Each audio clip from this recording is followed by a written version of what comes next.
¿Qué tal, estimados estudiantes? En esta oportunidad trataremos el tema de frecuencia y representación gráfica. Los contenidos son tabla de frecuencia, representación gráfica y también haremos un ejemplo de elaboración de la gráfica mediante Excel. Eh, para entender este tema, vamos a colocar el siguiente ejemplo. Supongamos que una empresa quiere saber, no sé, en una cantidad de muestras definidas, las preferencias por las colas que están en el mercado. Por ejemplo, tenemos la Pepsi Cola, la Coca-Cola, la Fanta, la Sprite, ¿no? Entonces, la idea es saber qué preferencia tienen las personas sobre estas marcas. Entonces, acá podemos ver que la Coca-Cola tiene 6 preferencias. La Fanta tiene 3 preferencias, la Pepsi tiene 7 preferencias y la Sprite tiene 4. Entonces la frecuencia absoluta es la cantidad de veces que se repite una observación durante la realización de un muestreo. ¿Ok? Bueno, esto mismo se puede organizar y para esto tenemos la tabla de frecuencia y corresponde o es una ordenación en forma de tabla de los datos estadísticos asignados a cada dato su frecuencia correspondiente. Respecto al ejemplo anterior, nosotros podemos formalizar esto conceptualmente de la siguiente forma. Tenemos una tabla en donde en la primera columna se identifican los valores o las variables. Acá tenemos x sub 1, x sub 2 hasta x sub k. Estas serían las variables. Luego tenemos la frecuencia absoluta, que se representa como f sub 1, f sub 2 hasta f sub k. Al sumar todas estas variables vamos a obtener n. ¿Ok? Entonces, la suma de la frecuencia absoluta es igual al número total de datos que se representa por n. Y este es el formalismo que uno puede representar. De igual manera, esto lo podemos resumir en una sumatoria, un signo sumatorio, en donde tenemos la igualdad a n que corresponde al número total de datos.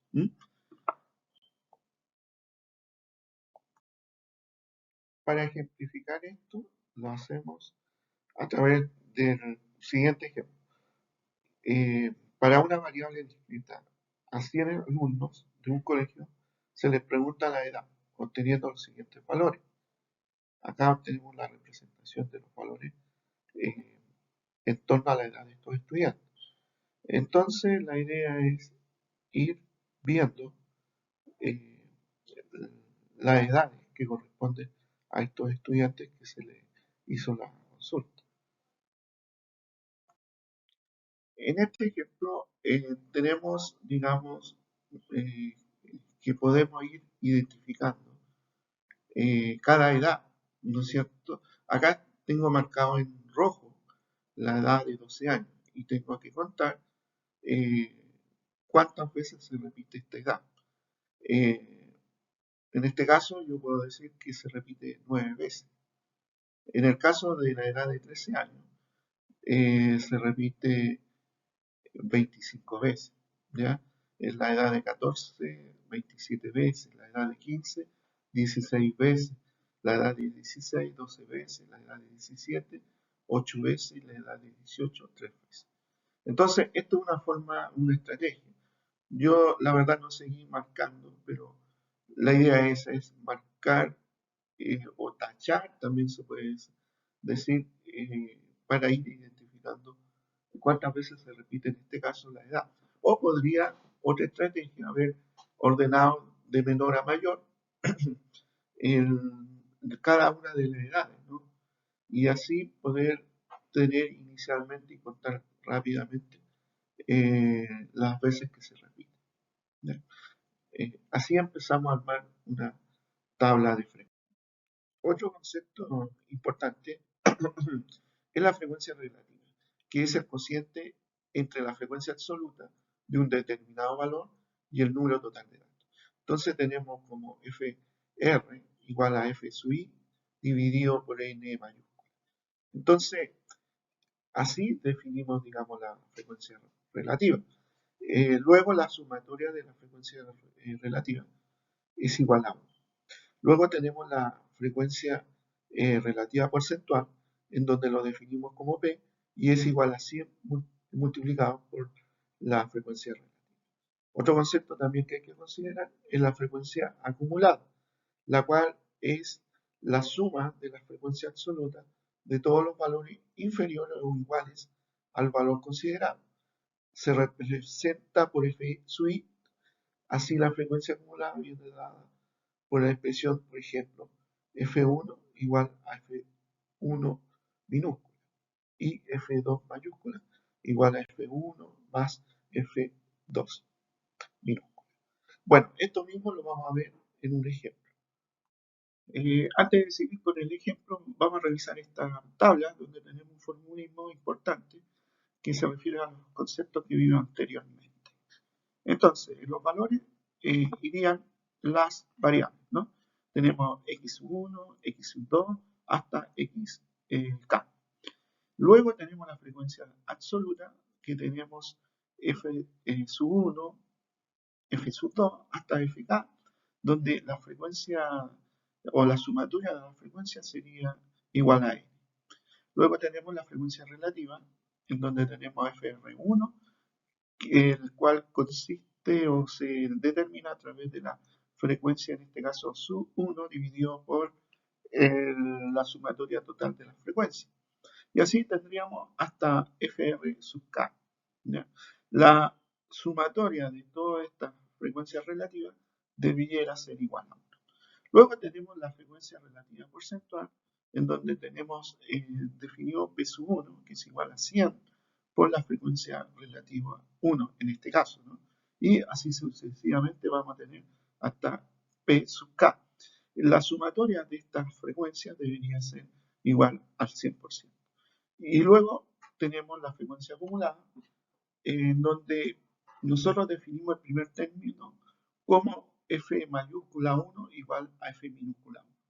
Luego tendríamos que considerar la sumatoria de f1 más f2 minúscula para obtener f2 mayúscula. Y bueno, la sumatoria total me llevaría, digamos, a la frecuencia acumulada total.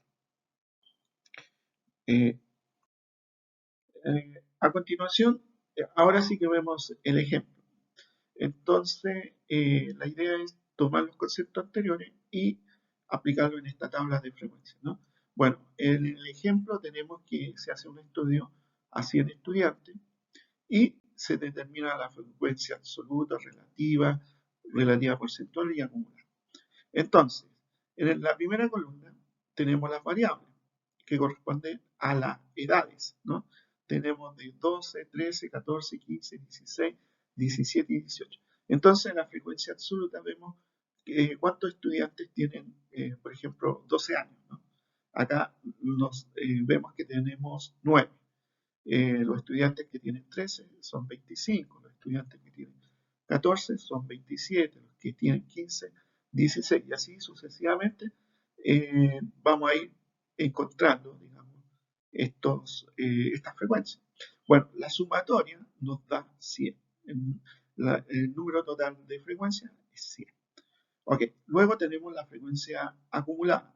Y acá tenemos que sumar el primer valor, que es la primera frecuencia, más la segunda frecuencia, que es 25. Entonces tenemos 9 más 25 nos da 34. Luego 34 le sumamos 27, que es la, digamos, en orden la tercera, ¿no? 34 más 27 nos da 61. Luego 61 más 16 nos da 77. 77 más 12 nos da 89. 89 más 8 nos da 97. 97 más 3 nos da 100. Y esta sería la frecuencia acumulada. Luego, para calcular la frecuencia relativa, tenemos que tomar el primer valor de la primera frecuencia, que es 9, dividido por el número total de frecuencias, ¿no? Que sería 100. Y esto nos da 0,09. Luego tomamos la frecuencia que corresponde a 25, dividido por 100, nos da 0,025. Y así calculamos sucesivamente hasta llegar a la última, que es 3 sobre 100 y nos da 0,03. Hasta acá hemos calculado la frecuencia relativa y la sumatoria, como digamos nos dice la teoría, debiera ser igual a 1. Bueno, luego tenemos la frecuencia relativa porcentual, en donde tomamos el valor de la frecuencia relativa y lo multiplicamos por 100. En este primer valor nos da 9. Luego, la segunda frecuencia relativa multiplicada por 100 nos da 25. La tercera multiplicada por 100 nos da 27. Y así vamos calculando la frecuencia relativa porcentual. La sumatoria de todos estos porcentajes nos debe dar 100. Bueno, este es un ejemplo sobre la tabla de frecuencia ya con un ejemplo concreto, ¿no? Cuando tenemos una variable que presenta una gran cantidad de datos, se pueden agrupar los valores en intervalos para realizar el recuento más fácilmente, convirtiendo así la variable en una variable continua. Entonces, de esto también nosotros podemos destacar algunas herramientas, como es la fórmula de Sturges, en donde el número de intervalos, k, es igual a 1 más 3,3, el factor del logaritmo de n mayúscula, en donde n es el número total de datos. Entonces, esto se utiliza cuando los datos son superiores a 50. Entonces, es bueno tenerlo en cuenta cuando uno trabaja con una gran cantidad de datos. Ahora, también es importante destacar que existe otro elemento que es la marca de clase y que usualmente es el punto medio del intervalo, ¿ya? Y se define como A, digamos, el intervalo mayor más el intervalo menor, dividido por 2. También hay otro concepto que es la amplitud de intervalo, que se define como A mayúscula y es igual al valor mayor de los datos menos el valor menor de los datos dividido por K. K sería el número de intervalos. Ok, la idea es tratar de aplicar estos conceptos y poder entenderlos. Bueno, veamos con un ejemplo. Ahora vamos a revisar el siguiente ejemplo. Y trata de el estudio sobre 100 estudiantes, donde se le hace una pregunta sobre su peso, lo cual arroja 96 datos, los cuales 4 no responden. Por lo tanto, acá tenemos los 96 datos. Los tenemos ordenados de menor a mayor. Entonces, para proseguir, nosotros debemos, digamos, establecer estos intervalos. ¿Cómo lo hacemos?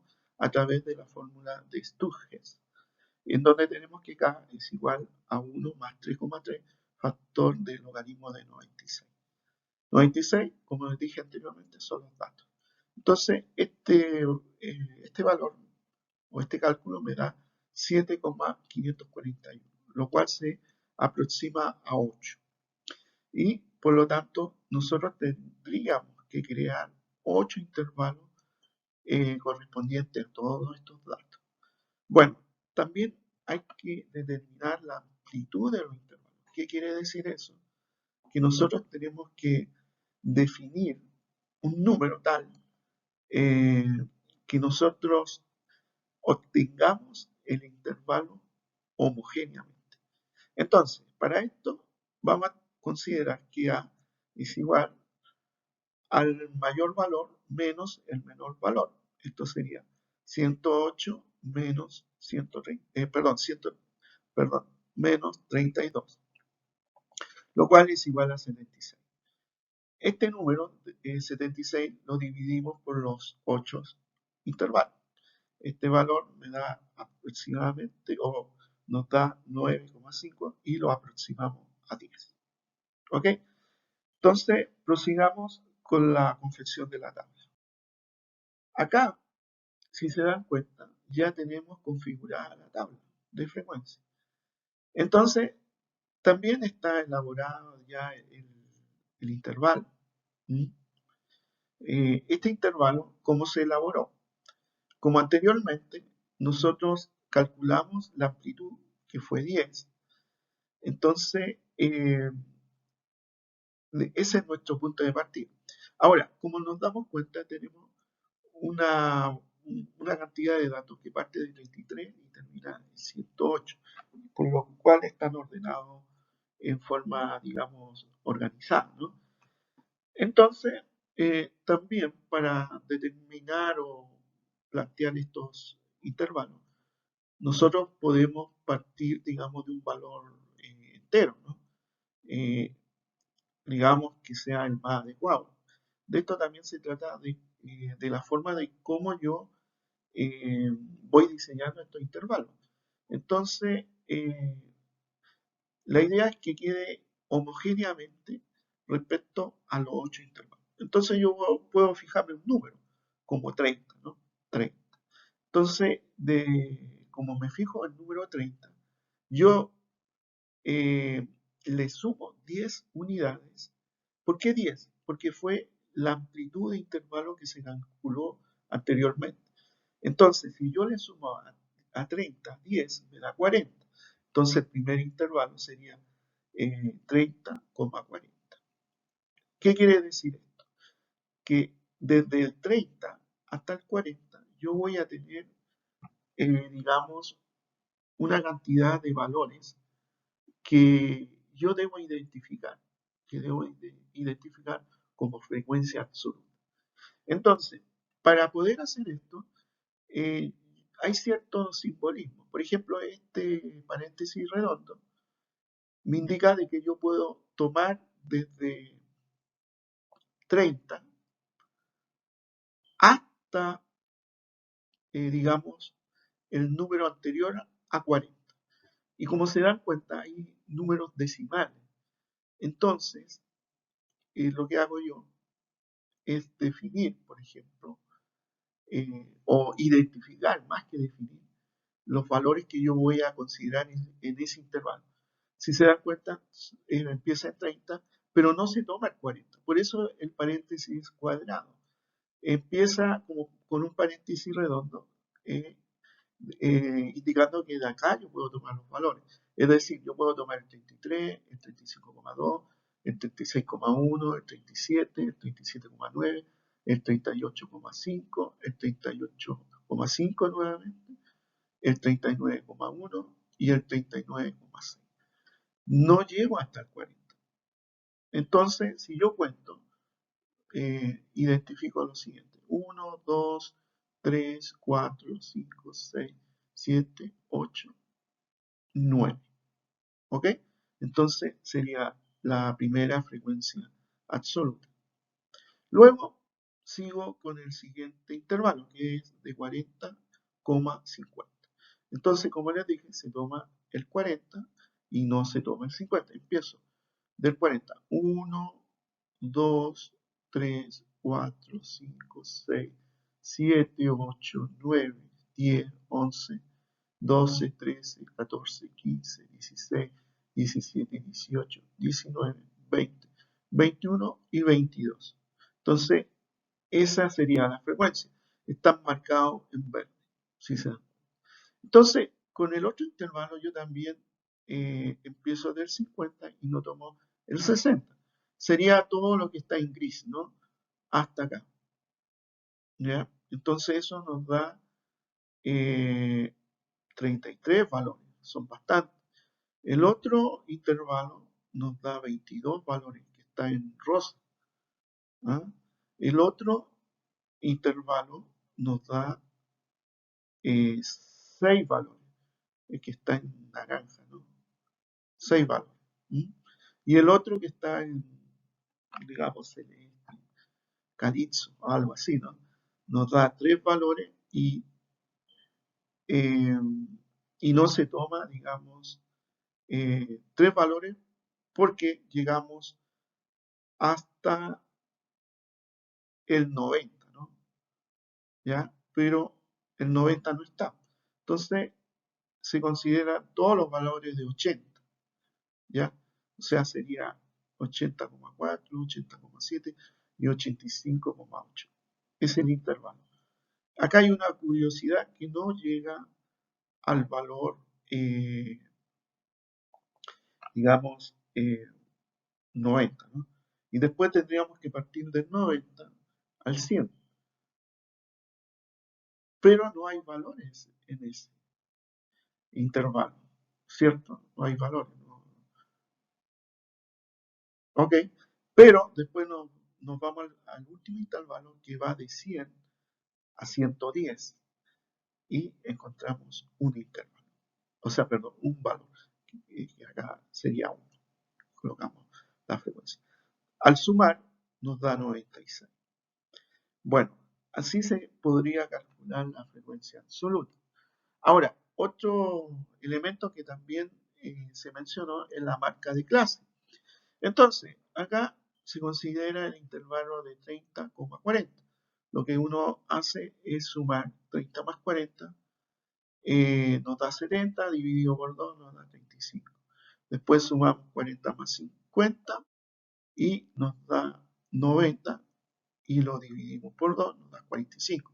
Y así sucesivamente vamos sumando y vamos a ir calculando la marca de clase, que serían los valores intermedios, ¿no?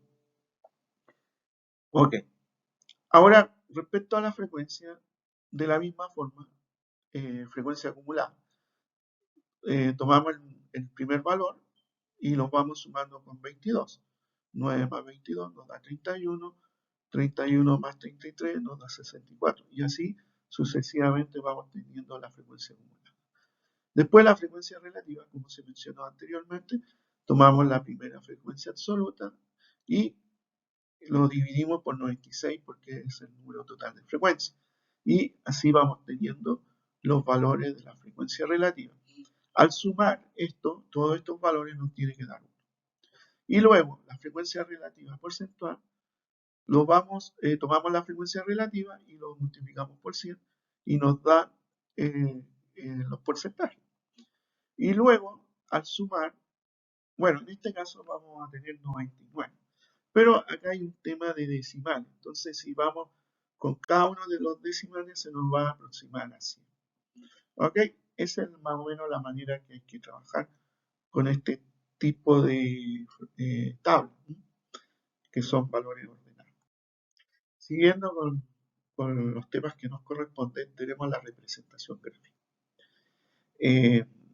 Lo que nos lleva es a poder de alguna forma interpretar estos datos. Bueno, la interpretación viene a través de las gráficas, ¿no? Entonces, las gráficas cubren una amplia variedad de tipos y modalidades para diversos fines de consulta y análisis de la información. ¿Ok?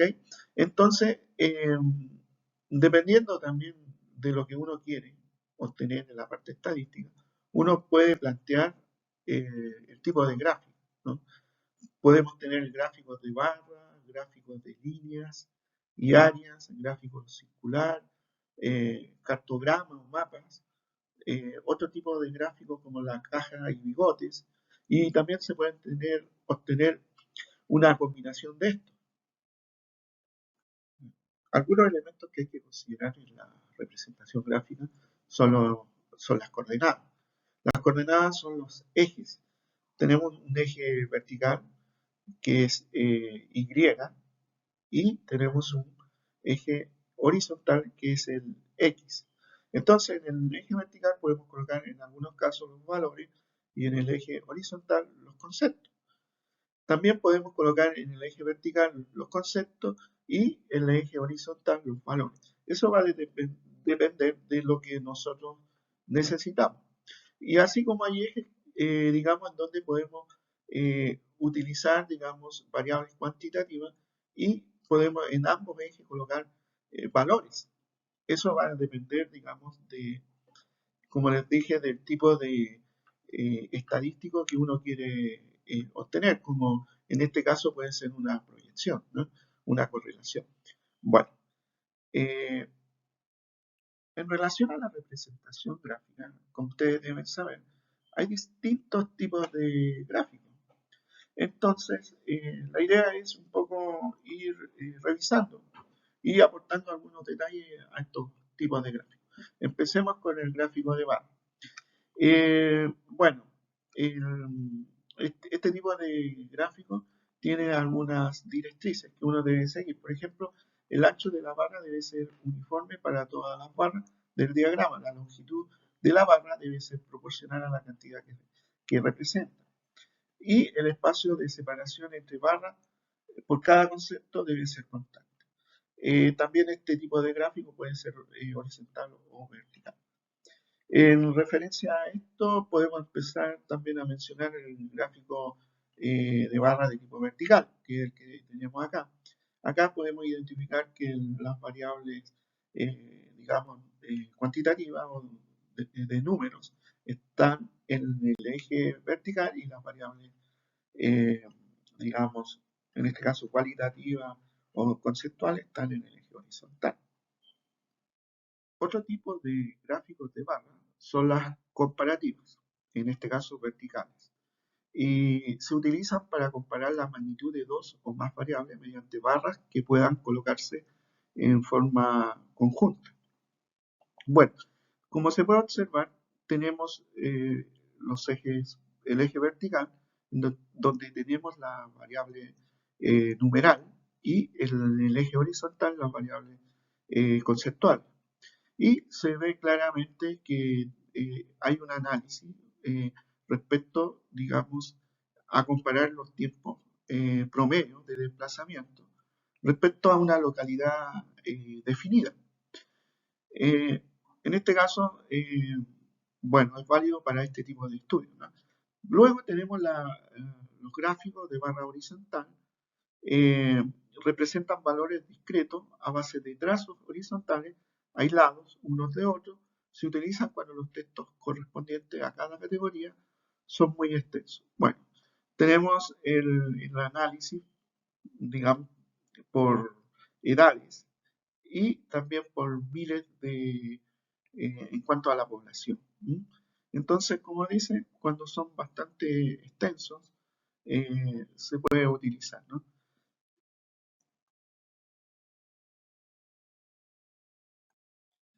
También tenemos los gráficos de barras superpuestas. Se usan cuando lo que busca es comparar la magnitud de dos o más variables mediante barras superpuestas. Estas pueden ser horizontales o verticales. En el caso de acá, que se presenta en la diapositiva, son verticales. Y tenemos en la variable vertical, en este caso las cantidades cuantitativas, ¿no? Y en el eje horizontal la variable conceptual. Bueno, tenemos una comparación de documentos de identidad entre hombre y mujer en el área urbana, y lo mismo tenemos en la zona rural. Bueno, de esa forma se puede utilizar este tipo de gráfico. También tenemos el gráfico de eje central. Es un tipo de gráfico de barras horizontales que recoge la frecuencia con que se repite una determinada variable dentro de cada uno de los diversos grupos en los que se ha dividido un conjunto.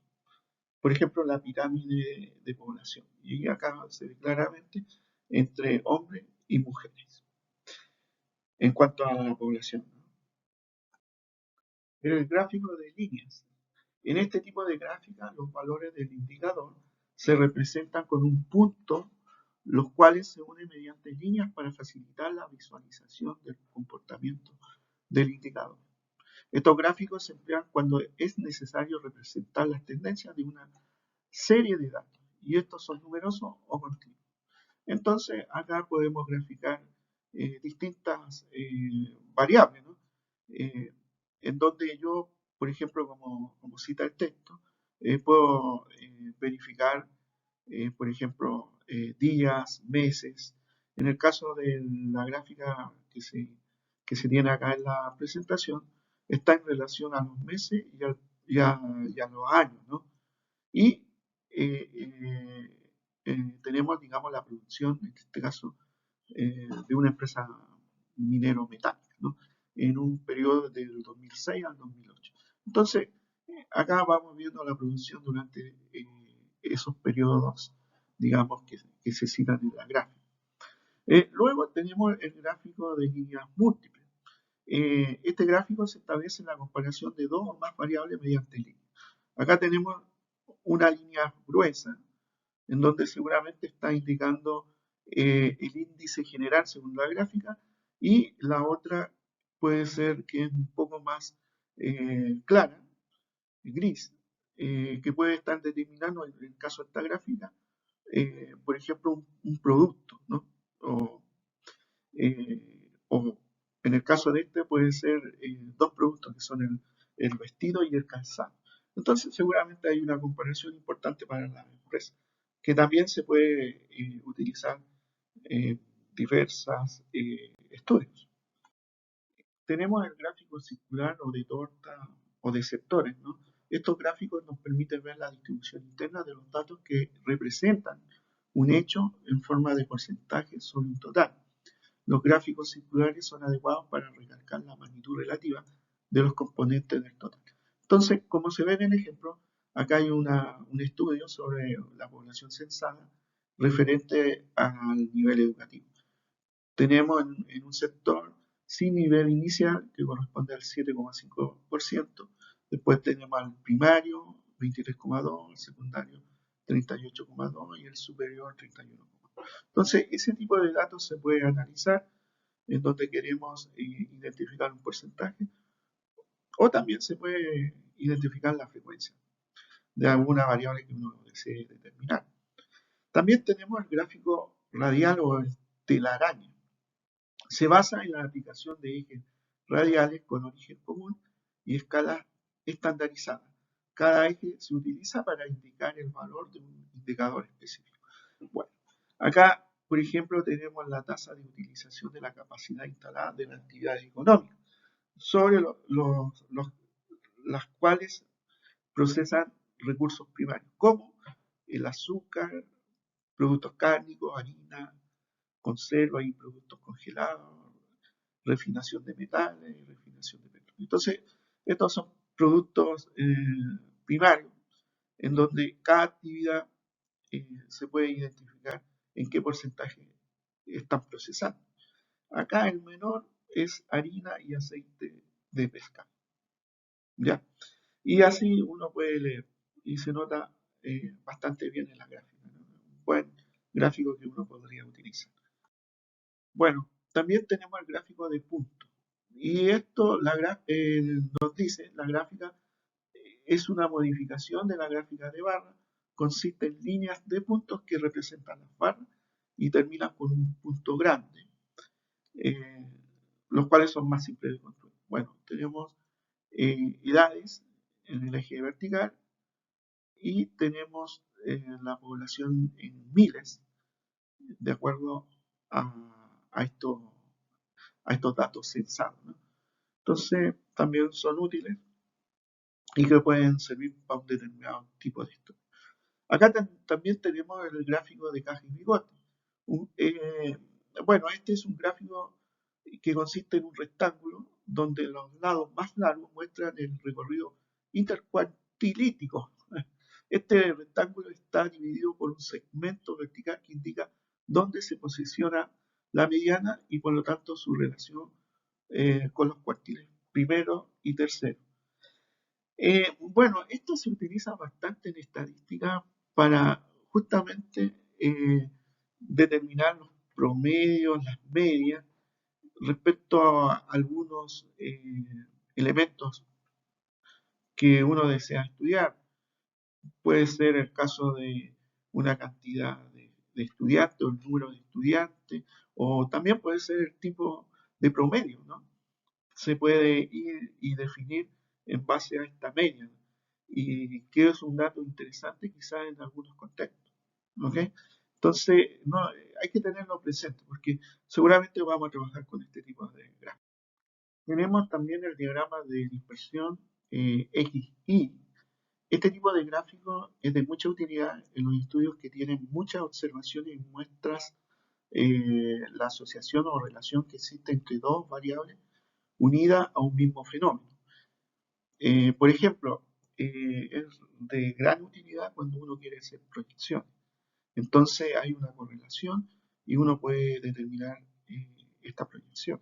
Entonces podemos tener correlaciones entre, por ejemplo, el peso y la cantidad de calorías que uno consume. También puede haber una correlación entre el ingreso y el gasto familiar. Son variables que uno puede proyectar o determinar. A continuación seguimos con un ejemplo en relación a una confección de gráfica en Excel. Entonces, como vimos el tema de las tablas de frecuencia, vimos el tipo de gráficas que se pueden ejecutar. Entonces ahora vamos a realizarla, digamos, en beneficio del tiempo a través del Excel. Entonces vamos a considerar la tabla que tengo acá y vamos a ingresar al Excel. Acá ya yo les coloqué una, digamos, una imagen de la parte del Excel que ustedes tienen que ingresar. Marcamos la frecuencia absoluta, nos vamos a la parte insertar y les va a salir esta imagen. Y la idea sería graficar sobre gráficos de barra.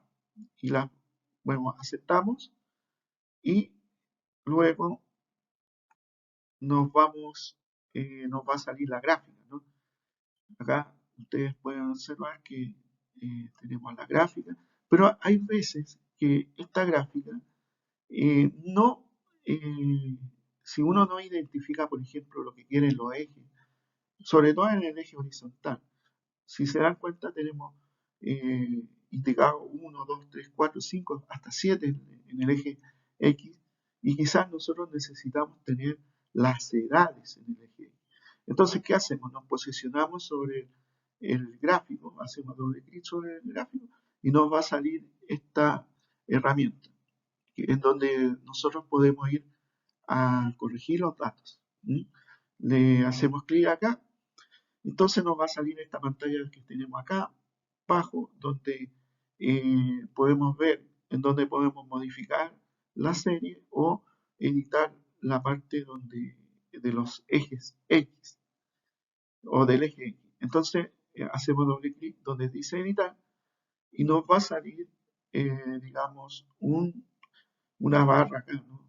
En donde nos va a permitir seleccionar en la tabla las edades. Entonces uno se posiciona y luego hace doble clic en la barrita esa que nos salió al principio. Una vez que nosotros hacemos doble clic, nos va a salir, si ustedes se dan cuenta, las edades. Y hacemos aceptar. Entonces, bueno, si uno quiere ser un poco más exigente, nosotros también podemos en cada barrita colocar la frecuencia. Entonces, en la parte de acá hay como un signo más. Si uno se posiciona y hace doble clic, va a salir un signo más. Ustedes articulan esto con doble clic y van donde etiqueta. Y ahí le va a aparecer cada frecuencia que corresponde a cada edad. Y ahí tendríamos nuestro gráfico. Entonces, seguramente ustedes pueden ensayar eh, y podemos ir avanzando en esto. Bueno, por último, tenemos algunas preguntas. Yo les coloqué acá. La primera pregunta es ¿para qué sirve la forma de Sturges? ¿Y qué es la amplitud de intervalo? Ahora, otra acotación que quería hacer yo es sobre la tarea 2. Entonces, la idea es que ustedes en su tarea incluyen la identificación de cada tipo de variable. Esto quiere decir, si la variable que ustedes tienen puede ser, por ejemplo, cuantitativa o cualitativa. Si es cuantitativa, esta puede ser discreta o continua. Si es cualitativa, esta puede ser nominal o ordinal. Entonces ustedes tienen que definir eso. Luego dice, describe la elaboración de la tabla de frecuencia solicitada. Esto quiere decir que ustedes tienen que ir paso por paso, definiendo, por ejemplo, la frecuencia absoluta, la frecuencia relativa, la frecuencia acumulada, la frecuencia relativa porcentual. Entonces, tienen que dar a conocer cómo calculan cada uno de esos números.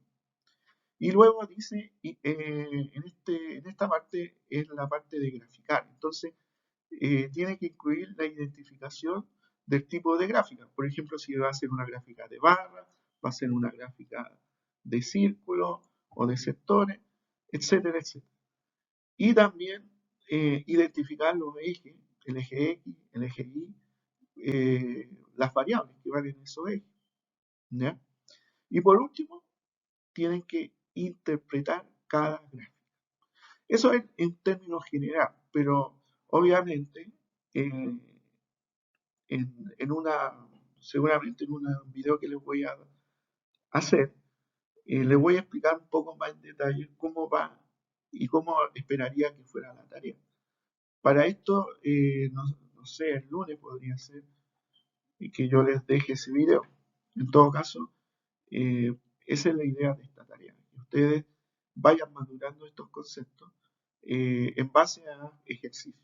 La tarea va a ser ejercicio. Y, aprovecho también de decirle que también pueden hacer esta tarea en pareja, ¿ah? Para que puedan, digamos, apoyarse y poder avanzar en esta materia. Ok, hasta acá les dejo este video y nos estamos encontrando en una nueva oportunidad. Saludos y que estén bien.